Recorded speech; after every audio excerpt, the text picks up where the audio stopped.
हम लोग कार्यकर्ता सहायिका सिटी यूनियन से राष्ट्रीय लेवल पे हड़ताल करते हैं। 10 दिवसीय का हड़ताल नेशनल लेवल पे चल रहा है, लेकिन छत्तीसगढ़ में हम लोग 3 दिवसीय हड़ताल कर रहे हैं। राष्ट्रीय लेवल पर दिन और रात का हड़ताल चल रहा है, लेकिन हम छत्तीसगढ़ में 3 दिवसीय हड़ताल कर रहे हैं। अपनी 10 सूत्री मांगों को लेकर कलेक्टर स्तर पर हड़ताल करें। हमारी पूरी सहायिका कार्यकर्ता बहनें पूरे जिला स्तर पर हड़ताल कर रहे हैं। हम लोग न्यूनतम वेतन 26,000 की मांग कर रहे हैं।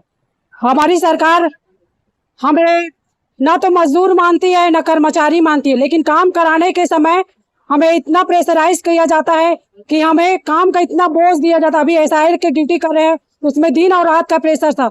100% एसआईआर की ड्यूटी पूरी करो। प्रेशर के कारण इतने कार्यकर्ता और सहायिकाओं की ड्यूटी लगी रहती है बिलों में। कई कार्यकर्ताओं की मृत्यु हो गई प्रेशराइज के कारण।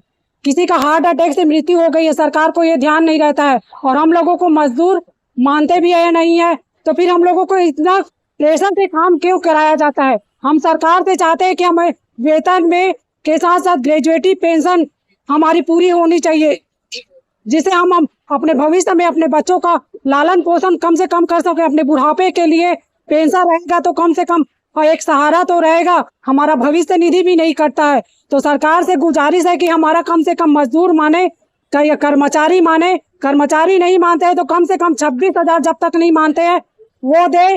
और श्रम संहिता जो हमारे ऊपर लागू किया गया, उस श्रम संहिता को हम चाहते हैं कि हटाए उसको।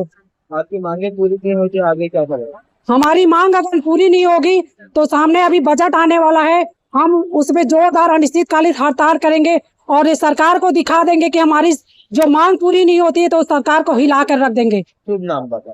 मेरा नाम चित्ररेखा साहू है, मैं राजनांदगांव जिला सचिव हूँ।